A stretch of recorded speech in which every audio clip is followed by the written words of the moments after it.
Hello there, everybody. My name is John Simmons. I am a former problem gambler who has been set free through a relationship with Jesus Christ. My goal now is to help others, and possibly you, find freedom from your gambling addiction.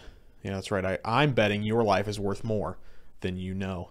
In today's episode, we're asking the question, do I have a gambling problem?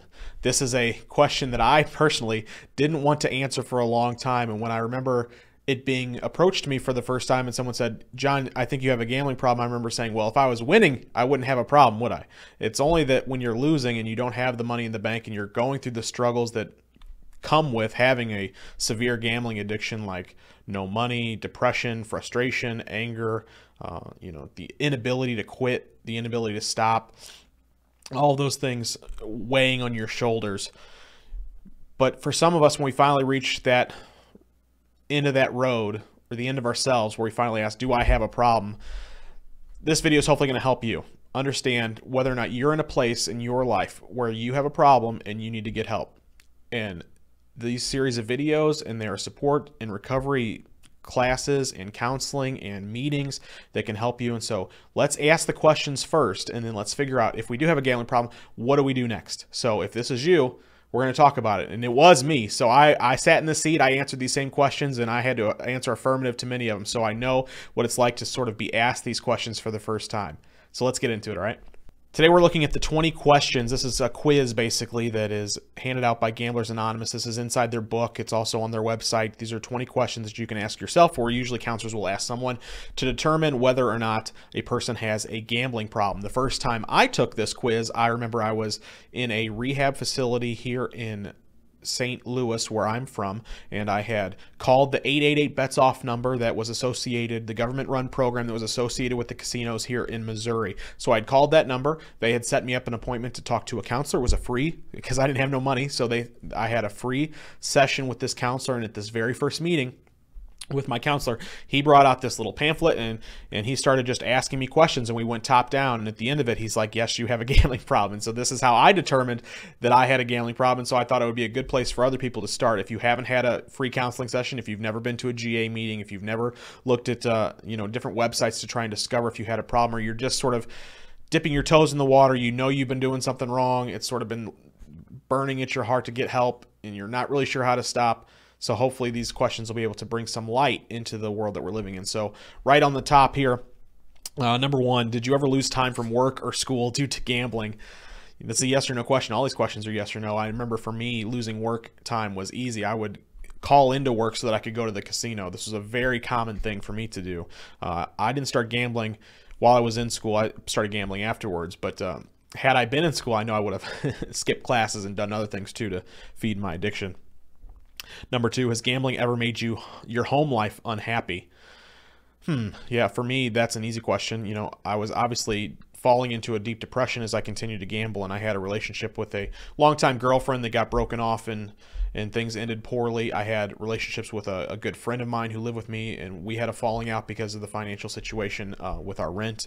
And so a long-term friendship was now destroyed because of my gambling addiction. So home life was definitely unhappy for me. If you're facing an unhappy home life, it's evidence that we might be facing some sort of problem and we need to get help for it. Number three, did gambling affect your reputation? Well, I would say so. I remember being called a loser to my face on several occasions, and I remember many of my friends, and I worked at a casino for several years, that to be around my addiction, I was a poker dealer, and I remember several of my friends, calling me easy money, or some of these things that would be associated with the person who lost often. And it's not that I lost every time, it's that I didn't have an off switch. And I know for many of you who are a problem gambler, the off switch is the issue that we face. And it's the off switch and turning it off that really we need help with. It's not we're the worst gamblers in the world, or we don't, it's that desire, that never-ending thing in our head that says, let's go, let's go, let's go, let's go. That's the trigger for us, and we're trying to get rid of that. Number four, have you ever felt remorse after gambling? I would say so. This is when you go, oh, well, I had that money and I could have paid my rent this week, and you cry, and yeah, remorse is easily in the life of a gambler. Certainly, I said yes to this question. when it was asked to me for the first time. Number 5, did you ever gamble to get money with which to pay debts or otherwise solve financial difficulties? When I first started going to church after I got born again, I remember my pastor saying something like, did you ever rob Peter to pay Paul? And I certainly had in my addiction. It was like, okay, so I'm going to borrow from friend A to pay off friend B. I'm going to borrow from payday loan place 1 to pay off bookie number 1. I'm going to, ask mom or, my friends or my girlfriend for money and, to pay off the credit card or pay the rent. And it was just a never ending repeating cycle of paying off one debt with another debt and never being able to get out of the system of debt payments. I was in a debt circle. Number 6, did gambling cause a decrease in your ambition or efficiency? I would say for me, I answered yes to this. Is it for you? Are you someone who has found themselves not paying as much attention to their hobbies or their interests as they once did? For me, I loved playing guitar, and I remember that guitar got more and more dust on it as the years and the days and the months of me gambling progressed. And of course, until the day that I needed to sell that guitar, or guitars, plural, and their equipment to be able to fund my gambling habit. And so I remember for me, I definitely saw my interests in the things that I was passionate about prior to becoming a gambler fall away. In some cases, they never came back. And that's sad for me. I look back at some of the things that I like to do in life and I lost them. So for you, is that something you recognize in your own life? Number 7, after losing, did you feel you must return as soon as possible and win back your losses? Have you? Have you ever gone to the casino? Have you ever placed a sports bet and lost that bet and then immediately needed to call the bookie to try and bet on the next game? This happens all the time in football, right, guys? If you're betting on the Sunday games and you bet that noon game and then you lose it, and of course you're calling as soon as you can to bet the 3 o'clock game so that you can get your money back. You usually make that larger wager on the afternoon games. Anybody been there? I had been there, and that was one of the reasons I found out that I was a problem gambler.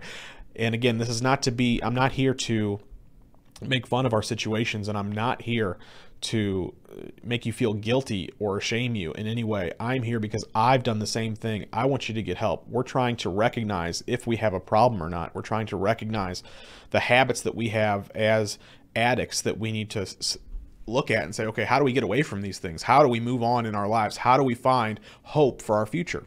I want to help you with that. And this video is trying to uncover what's inside us already. And if we know that we're a problem gambler, then we can move on to getting some help. But we're going to go through the rest of these questions to continue to determine if you're sensing a trend in your own life as you answer these questions. And every time I ask a question, you answer the word yes.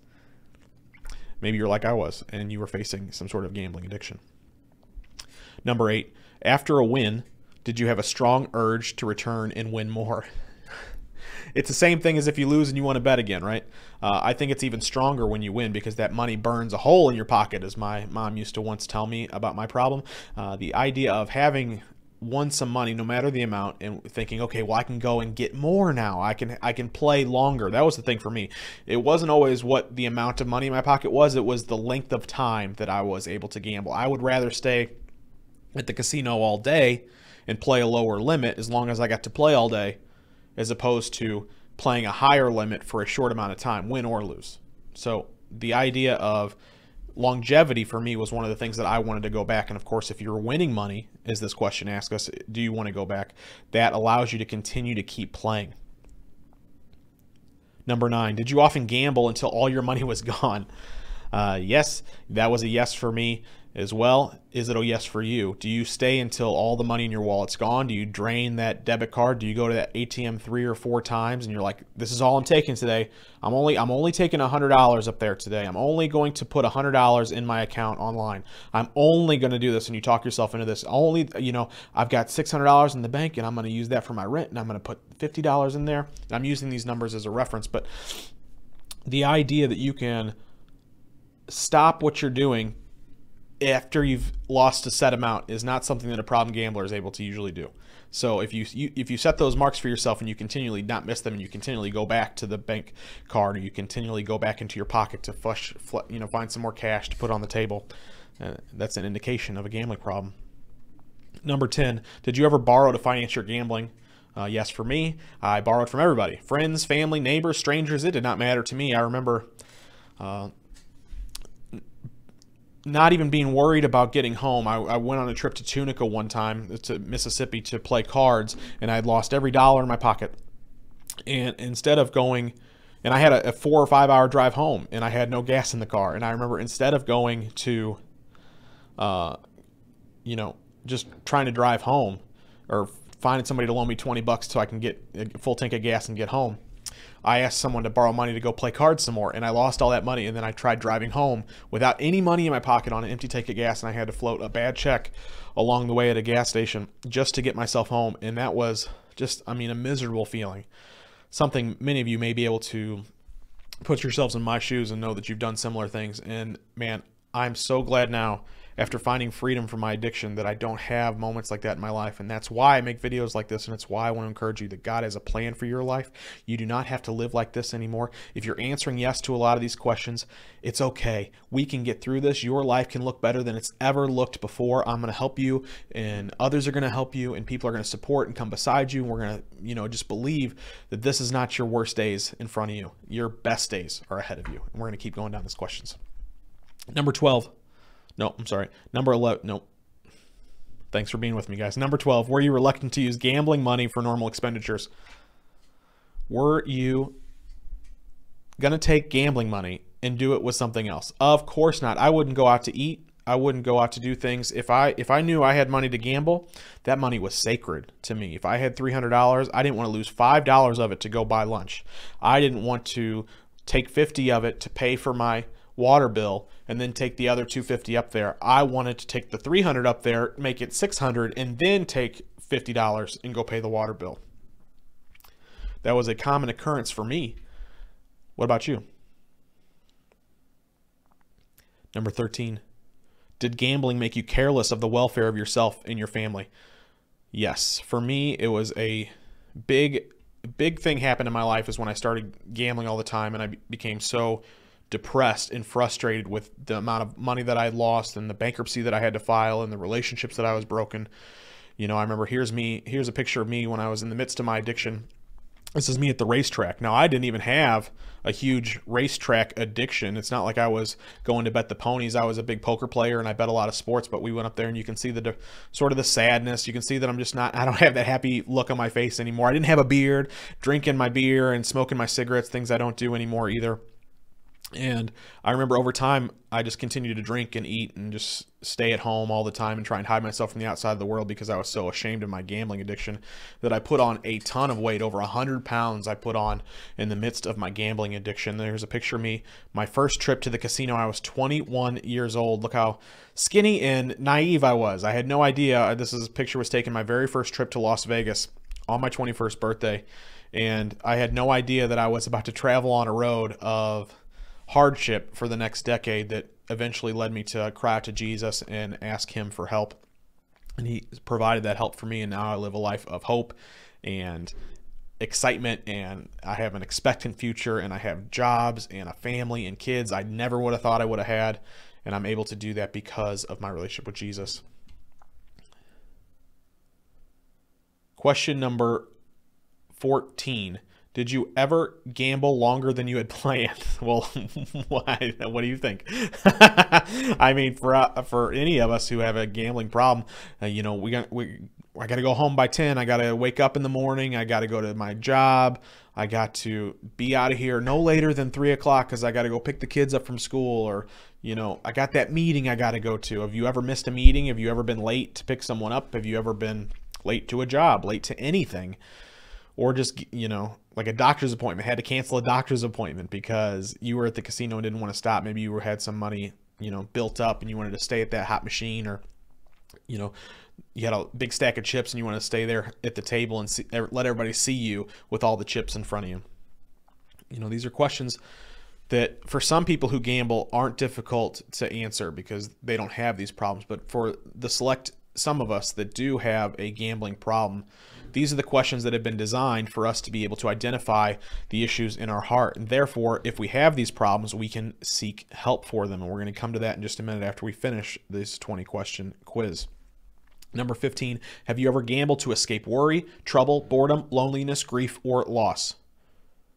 Have you ever gambled to escape anything? Is there something going on in your house in your relationship, in your friendships, at your job you don't like, you're at, you're doing it to get away from just the monotony of the day. You don't have enough money to pay your bills. You're not happy where you live. You're not happy who you're with. You're just generally not happy. You have no joy in your life. And that was it for me. I didn't realize that the gambling addiction itself was sucking all the joy out of me. I could only find fulfillment and satisfaction when I was sitting at the table or watching a game that I had money on. And instead, the things that I needed to have hope in, my relationships, my family, my friends, my job, my career, the days ahead of my life, my health, all those things began to deteriorate because I wasn't thinking about the lack of joy that I had and the reason for it. And so that's what we're trying to identify today. If you don't have joy in your heart today, there's a reason for it. If you're not finding fulfillment in the things that you used to find fulfillment in, there's a reason for it. And this addiction it's sucked into our heart, and it's destroying everything. It's decaying the things in your heart that you used to love, and it's taking over your mind, your thoughts, and it's going to take over your future if you don't stop it. If you don't think about what your future looks like, if you keep doing this, you've got to stop. You got to think about it. And those words are so easy to say and they're so hard to do, but I'm here for you. I'm here with you. I've gone through it. I've been there, and I want to help. Number 16, have you ever committed or considered committing an illegal act to finance gambling? Hey, we talked about this already. I wrote a bad check once trying to get some gas to get home. That's technically, I guess, an illegal activity of some sort, even though I paid that debt back eventually. And you don't go into your gambling addiction thinking you're going to do these things, by the way. It's just the result of the resource that you have to use to fund your addiction. And we don't wake up in the morning going, hey, I'm going to steal money out of mom's purse. We don't wake up saying, you know what, I'm going to dip into our family savings account. We don't do that to be hurtful. We don't do that to be people who are thieves. And, we're not criminals in our hearts. Sometimes we do things that we don't want to do in order to stop ourselves from getting in more trouble down the road. And in our minds, we think that that's okay. Like doing one wrong thing to stop another wrong thing is somehow going to save us from having to deal with the results of these bad choices. Number 17, did gambling cause you to have difficulty in sleeping? The worry of the mind is what I called it. Every time I went to sleep on the couch in my apartment when I was single and living by myself and deep in my addiction, I would be thinking about, okay, I got this guy to pay. How am I going to get that money to pay him? And then this part of my brain will be like, well, I've got to work tomorrow. I hope I can make $400 so I can do this thing. And then if I make $400, I can pay off this one guy, and then I can go back to the boat on Friday when I get paid, because this guy, I owe him money before Thursday, but I don't owe this other guy money until next Monday. And so you play the shell game with your money, right? And that allowed me to be able to stop sleeping. However, I will say that when I did fall asleep, sleep was the only peace that I found. And I don't know if that's true for you or not, but when I fell asleep, it was the only time that I was like, finally, relief. I was the only time, and that's why sometimes suicide is very prevalent in the lives of problem gamblers, and depression, because sleeping is the only thing that brings that relief to us. Because as soon as I woke up, the worry of my mind would begin again. I would wake up and I'd be like, oh yeah, I still have all the problems that I went to bed with. They haven't gone away, and I still have to deal with them, and I'm dealing with them by making bad decision after bad decision. Number 18, do arguments, disappointments, or frustrations create within you an urge to gamble? Do you get frustrated? You lost money and want to go to the boat to win it back? Are you disappointed that your life hasn't turned out the way you wanted to, so you want to go to the boat so you can just forget about that part of your life? And, I haven't done what I want to do here, and so I'm just going to ignore it by going to the boat and just spending my time anywhere where I don't have to think about that part of my life. Number 19, did you ever have an urge to celebrate any good fortune by a few hours of gambling? I mean, this is what Las Vegas is all about, isn't it? Let's go celebrate. Let's go have a cocktail. Let's go sit by the pool. And afterwards, we're going to go down to the tables. We're going to play some blackjack, or we're going to go, put some money in the slot machine, get free drinks. And, this is the whole idea behind the casinos, is that, we celebrate, and we use gambling as a method to celebrate, whether we're doing it for a birthday. Like I went to Las Vegas for my 21st birthday to celebrate the fact that I was 21. And so celebrating as gambling is a common thing for many of us to do. But if we do it often enough, like for any reason, that's a sign that we could be a problem gambler. Number 20, final question here on the quiz today. Have you ever considered self-destruction or suicide as a result of your gambling? I want to tell you that I certainly did. It was the night that I got born again, and I had just finally had enough. Everything that I had tried to do to get better from gambling never worked. I took counseling sessions. I had been prescribed medicine. I had people watch over my money. I had signed myself off the casinos. I had done everything I thought to do, everything I was told to do to stop gambling. None of it worked. None of it worked until one night I finally cried out to God, and I said, God, if you're real, because I didn't believe it, God, if you're real, I need you to show me a future and a hope for my life, because I just don't see one anymore. And a moment later, I heard the words, the kingdom of heaven is upon you. The kingdom of heaven is upon you. And I was so freaked out, I thought that I was finally losing my mind, that I was finally hearing voices, that I'd finally gone crazy. I ran out of that room and I picked up a Bible. I felt compelled to open a Bible. I hadn't opened a Bible in years. I just happened to have one because it was my dad's and he had passed away, and it was the one thing of his that I kept. It was just a keepsake of his life. And I opened it up, and the very first page said, repent, for the kingdom of heaven is upon you. And at that moment, I realized that God was real. He was talking to me, and I needed to repent. I didn't really know what that word meant, but I read the Bible that night, parts of it, and I just kept reading it, and all these words jumped off the page and into my heart.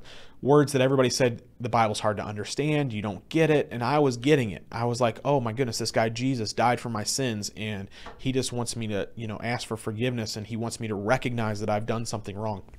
And so that night I just cried. I cried and I cried. I said, God, please forgive me. I've done wrong things. I keep gambling. I can't stop, but I need your help. I can't do it on my own. And I didn't even know what I was doing. I've never prayed like that before.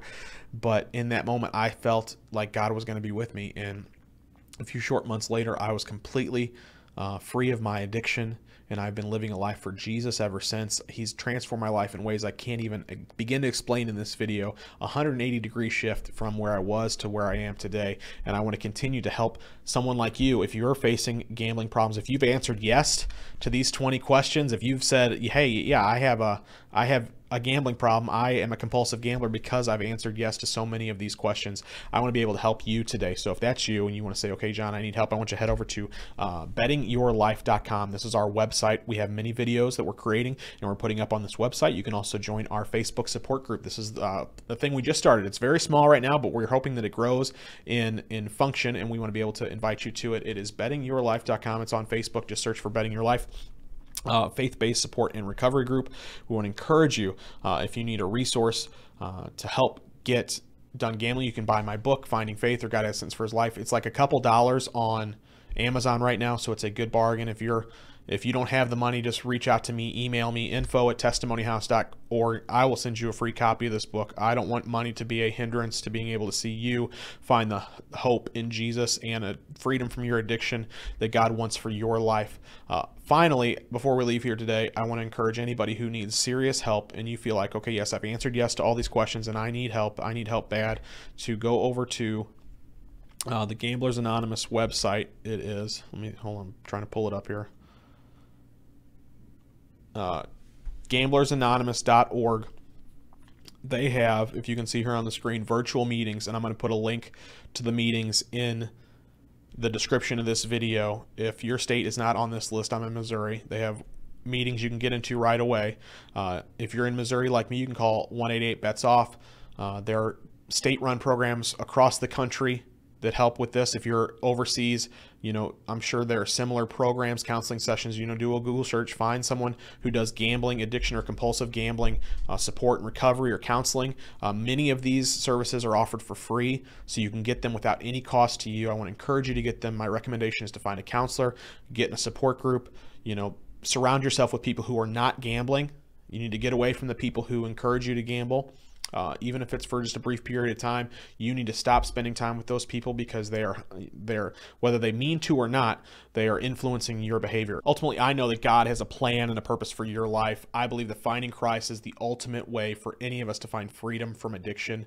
Discovering our gifts from God, discovering our talents from God, discovering the purpose and the plans that He has for us is going to help us walk towards the future that we want to have and stay away from the past that kept us so blinded from finding out what God has for us. We want to be able to find a hope in Christ that we've never had without Him. So I believe that's going to be the way for you to find freedom from your addiction. If you don't want to seek out that route right now, there's still plenty of other ways for you to find hope in your future. Find a good counselor, find a meeting, find, support somewhere, your family, your friends. You need to let people know you have a problem. You need to not be afraid to tell others, and you need to stay away from the people who are influencing you to go gamble. Okay, that's a huge step, and it's very hard to do, but in order for you to be able to find the things that you need in life, you need to be surrounding yourselves with people who are going to help you and not be able to pull you down. So I encourage you to know that God has a plan for your life.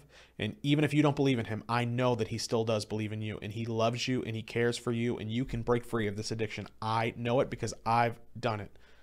Until next time, guys, we pray you discover a future and a hope for your life today. No, we ain't trying to blend in. If you're ready, come on with us, my friend. Come on. We can change the world. Hey, we can change the world. Let's go. What changes the world?